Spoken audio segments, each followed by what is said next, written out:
সম্মানিত ছাত্রবিন্দুরা, বর্তমানে একটা রোগের আবির্ভাব হয়েছে, যে রোগের নাম হলো হামরোগ।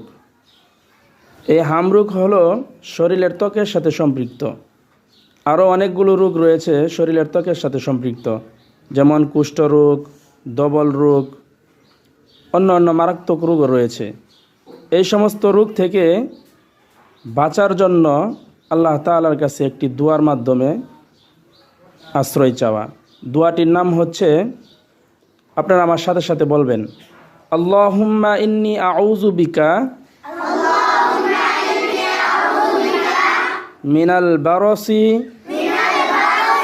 ওয়াল জুনুনি ওয়াল জুজামি ওয়া মিন সাইয়্যিল আসকাম।